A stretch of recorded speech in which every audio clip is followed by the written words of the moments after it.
Spirituality and premonition में आपका स्वागत है। हरे कृष्णा। दोस्तों, आज फिर एक सच्ची घटना आपके सामने प्रस्तुत कर रही हूँ। पात्रों के नाम बदल दिए गए हैं। रमन एक मल्टीनेशनल कंपनी में काम करता था। उसके 2 भाई और एक बड़ी बहन है। रमन परिवार में सबसे छोटा है।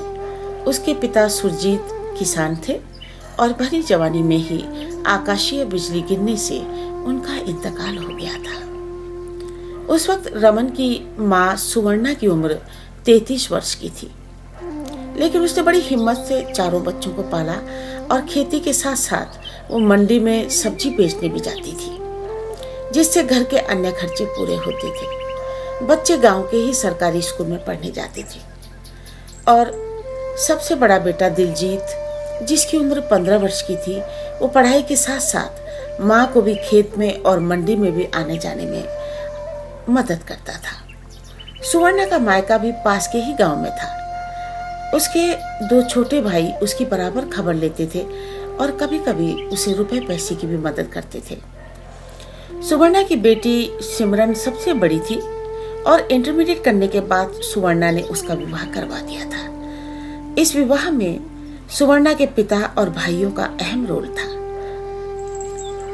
खैर, अच्छी खेती बाड़ी थी तो दोनों बड़े बेटे किसानी में ही लग गए और इंटर के बाद उन्होंने आगे पढ़ाई नहीं की। लेकिन सबसे छोटा बेटा रमन, जो सबका लाडला था, उसको परिवार में बड़े लाड प्यार से रखा गया। 5वीं पास करने के बाद सुवर्णा का भाई रमन को अपने पास ले गया था और फिर इंटर करने के बाद रमन के मामा ने उसे दिल्ली हॉस्टल में रखकर पढ़ाई करवाई। रमन पढ़ाई में होशियार था। उसे बीटेक के बाद ही एक मल्टीनेशनल कंपनी में जॉब मिल गया और 2 वर्ष के अंदर प्रमोशन भी मिल गया। दोनों बड़े भाइयों का विवाह गांव में ही कर दिया गया था, लेकिन रमन के लिए दिल्ली की पढ़ी लिखी लड़की जयंती से उसका विवाह किया गया। ये रिश्ता रमन के नाना जी ने पसंद किया था। जयंती भी एक प्राइवेट कंपनी में काम करती है। रमन और जयंती ने दिल्ली में ही किश्तों में एक फ्लैट भी ले लिया था और एक सेकंड हैंड सेंट्रो कार भी किश्तों पर ही ली थी। रमन और जयंती दोनों मिलकर खर्च मेंटेन करते थे। रमन और प्यार से रहते थे। रमन जयंती को लेकर अपने गांव गया।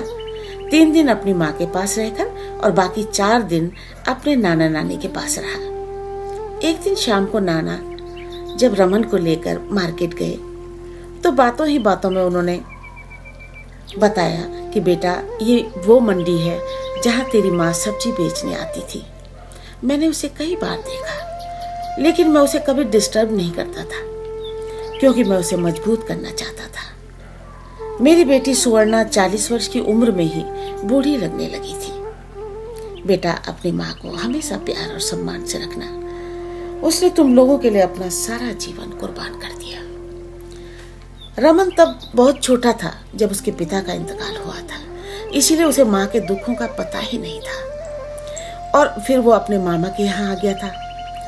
कोमल हृदय का रमन नाना की बातें सुनकर रोने लगा और बोला, बस अभी मैं माँ को लेकर साथ जाऊंगा, और जिद करके माँ को गांव से दिल्ली ले आया। 2-4 महीने तो ठीक चला, लेकिन उसके बाद जयंती को रमन की माँ सुवर्णा से परेशानी होने लगी। रमन भोला भाला था, इसीलिए सीधी सच्ची बात करता था। रमन जहाँ भी जाता माँ को भी साथ ले जाता था। जयंती को ये सब अच्छा नहीं लगता था। वो अपनी प्राइवेसी मेंटेन करना चाहती थी। गांव से भी रमन के बड़े भाई सुवर्णा को फोन करते थे और गांव आने को कहते थे, लेकिन रमन माँ को नहीं जाने देता था। रमन की माँ को आभास हो चुका था कि जयंती अब उसे नहीं रखना चाहती, इसीलिए उसने कई बार रमन को समझाने की कोशिश की कि बेटा, मुझे गांव भेज दे।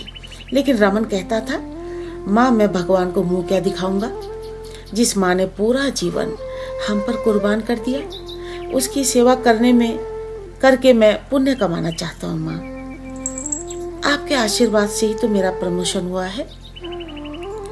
रमन और जयंती के बीच झगड़े होने लगे थे और जब भी सुवर्णा बीच बचाव करती तो जयंती बड़े गुस्से में उनको चुप रहने को कहती थी। और फिर एक दिन जयंती ऑफिस से ही अपने मायके चली गई। और रमन ने जब फोन पर पूछा तो उसने कह दिया कि जब तक तुम्हारी माँ है तो मैं घर पर नहीं आऊंगी। 1 माह गुजर गया। अब घर की किस्त और सभी खर्चे रमन पर आ गए। गाड़ी की किस्त, क्योंकि जयंती ने रुपए देने से ही इनकार कर दिया। एक दिन रमन जयंती के घर चला गया।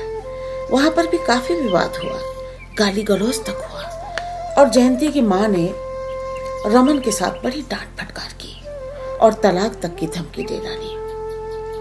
रमन बड़े बोझिल मन से जब अपने घर वापस आ रहा था तो रास्ते में उसकी गाड़ी का एक्सीडेंट हो गया। रमन को सिर पर चोटें आई और उसे पुलिस हॉस्पिटल ले गई। रमन की माँ उसके साथ हॉस्पिटल में थी, लेकिन जयंती उसे देखने नहीं आई। 6 महीने हुए थे माँ को दिल्ली आए, लेकिन रमन की जिंदगी माँ और पत्नी के बीच में ही अटक के रह गई। 3 दिन बाद रमन डिस्चार्ज हो गया। खैर, हमारे पड़ोस में ही रमन का एक दोस्त रहता है। रमन को बहुत बार मैंने पहले आते जाते उसके पास देखा था। फिर मेरे पड़ोसी संदीप ने मुझे बताया कि रमन की बीवी उसे छोड़कर चली गई है, उसको हॉस्पिटल में देखने भी नहीं आई। तो मैंने उससे रमन का फोन मांगा और रमन से बात की। बात करते ही वो बड़ा इमोशनल हो गया। वो बोला कि मैडम, वो मेरी माँ को गाली क्यों देती है। बड़ा इमोशनल होके उसने ये बात कही। मैंने उससे करीब आधे घंटे बात की और उसे बताया कि बेटा, पूरी बात तुम्हारी सुनने के बाद मुझे ये महसूस हुआ है कि इस विवाद के सूत्रधार तुम ही हो। आधे घंटे उसकी बात सुनने के बाद मैंने उससे कहा, जब सुवर्णा कुछ दिन पूर्व गांव जाने को कह रही थी तो तुम्हें इज्जत से माँ को गांव भेज देना चाहिए था। घर की औरत जब गाली गलौज पर उतर आए तो उसको चुनौती देकर आपने अपना और माँ दोनों का अपमान किया है। वो बोला, पर मैडम, मेरी माँ ने बहुत दुख देखे हैं और आपको पता है वो मेरी माँ को गाली देती थी। मैं उसकी पीड़ा को समझ सकती थी। तो मैंने पूछा कि बेटा एक बात बताओ, तो क्या अब तुम्हारी माँ सुख देख रही है तुम्हारे पास रह के? जिस औरत ने अपने दम पर 4 बच्चों को पाला, उस औरत को आप दोनों के झगड़ों ने कितना कमजोर और लाचार कर दिया है।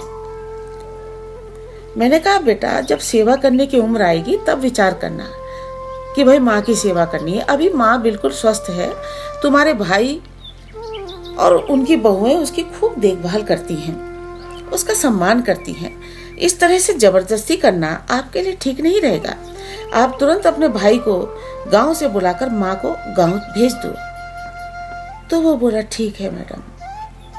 मैंने उसके बाद जयंती का नंबर मांगा और उसे फोन किया। वो मुझे कभी मिली तो नहीं थी, लेकिन वो मेरे बारे में जानती थी। मैंने उसे अपनी तरफ से ही कह दिया कि बेटा, मेरे ऑफिस आ जाओ, रमन आपसे तलाक लेना चाहता है। वो मेरी ये बात सुन के ही दिल में लाकर रह गई, एकदम गर्म हो गई। बोली, मैडम, आपको पता है आपने सिर्फ एक पक्ष सुना है, आपने अभी मेरा पक्ष नहीं सुना है कि मैंने कितने बुरे दिन देखे हैं इन माँ बेटों के साथ। उस बुढ़िया ने मेरा जीना हराम कर रखा था। मेरे मना करने के बाद भी वो शाम को खाना बनाकर रख देती थी। वो मोटी मोटी रोटियां, वो बेस्वाद खाना, कई रातें भूखी होकर गुजारी है मैंने कहा, थोड़ी देर के लिए सोच, अगर रमन अकेला बेटा होता तो क्या तू उसकी विधवा माँ को अपने साथ नहीं रखती? अब तो अच्छी तरह जानती थी कि सुवर्णा को अभी कोई कमी नहीं है। उसकी और भी 2 बहुएं गांव में हैं और उसे बड़े प्यार और सम्मान के साथ रखती है। लेकिन रमन क्योंकि सबसे छोटा है और वो उसको बहुत ही प्यारा है। वो तेरी इतनी गालियां तेरी 2 रोटी के लिए नहीं खाती है, बल्कि अपने प्राणों से भी प्यारे अपने बेटे रमन के लिए सहन करती रही है। मैंने कहा आप छोड़, तू अब एक काम कर, तू अपने पापा से मेरी बात करा। उसने अपने पिता को फोन दे दिया। उसके पिता बड़े समझदार थे। मैंने कहा भाई साहब, कल आपके बेटे की भी शादी होनी है, उसकी बहू अगर ऐसा करेगी तो क्या ठीक रहेगा? वो बोले बहन जी, इसमें मेरा कोई रोल नहीं है, ये माँ बेटी ही बात का बतंगड़ बना रही है। मैंने कहा तो एक काम करो, अभी इन दोनों से पूछ लो कि क्या करना है, क्योंकि रमन तलाक लेना चाहता है। तो फिर उसके पिता बड़ी नम्रता से बोले कि बहन जी, बच्चों की लड़ाई है, आप रमन को समझाओ ना। मैंने कहा अरे रमन को क्यों समझाऊं मैं? रमन अभी मरते मरते बचा है। ये तो उसकी माँ का आशीर्वाद है जो इतने बड़े एक्सीडेंट के बाद भी वो बच गया। लेकिन क्या आपकी बेटी को फर्क पड़ा कि उसका इतना बड़ा एक्सीडेंट हुआ है? और ऐसा कौन सा पहाड़ टूट गया जो जयंती इतनी कठोर हो गई? फिर जयंती और उसके माता पिता रात को ही हमारे घर आ गए। मैंने इधर से रमन और उसकी माँ को भी बुला लिया और उनकी सारी बातें सुनने के बाद मैंने एक समझौता टाइप करवाया। उसी वक्त सबके साइन करवाए। जयंती के माता पिता ने अपनी गलती स्वीकार की। उसके बाद मैंने वहीं पर रमन से एक गांव फोन करवाया और उसके बड़े भाई को दिल्ली आकर माँ को ले जाने की बात कही। तो एकदम से जयंती की माँ रोने लगी। वो बोली जयंती से भी ज्यादा बड़ी गलती मेरी हुई है। अगर बेटी को ढंग से समझाती तो ये नौबत नहीं आती। वो सुवर्णा के पैरों में पड़ गई और माफी मांगने लगी और उसे गांव को जाने के लिए साफ मना कर दिया। 1 वर्ष बाद जयंती ने पुत्री को जन्म दिया। नामकरण में मुझे भी बुलाया था।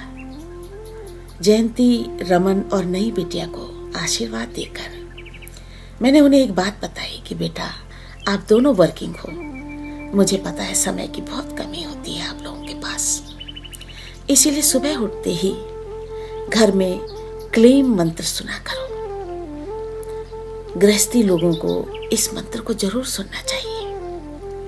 इसको सुनने से आपस में प्यार और आकर्षण बना रहता है। दोस्तों, छोटे मोटे झगड़े किस घर में नहीं होते, लेकिन इन झगड़ों को कभी बड़ा नहीं होने देना चाहिए। न्यूली मैरिड लोगों को समय समय पर घर के बुजुर्गों द्वारा अच्छी सीख लेनी चाहिए और सफल वैवाहिक जीवन गुजार रहे लोगों के उदाहरण देने चाहिए। जो परिवार बुजुर्गों के आशीर्वाद की छांव में पलते हैं, उन्हें कभी दिक्कतें नहीं आती। आजकल लोगों को न्यूक्लियर फैमिली चाहिए। अपनी प्राइवेसी और झूठी शान के चक्कर में अपने छोटे दूध मुहे बच्चों को भी करच में दूसरों के हाथ में सौंप देते हैं। परमानेंट मेड रखकर अपने छोटे छोटे बच्चे उनके भरोसे छोड़ देते हैं। आप लोगों ने YouTube पर कई वीडियो देखे होंगे कि किस तरह से मेड माँ बाप की अनुपस्थिति में छोटे छोटे बच्चों को पटक पटक कर मार रही है। इसीलिए आज भी समझदार लोग अपने माँ बाप को साथ रख के अपने बच्चों को अच्छी परवरिश और अच्छे संस्कार देते हैं। छांव बुजुर्गों के तले मिलते हैं संस्कार। दोष मुक्त होते सभी सुखी रहे परिवार। Thank you.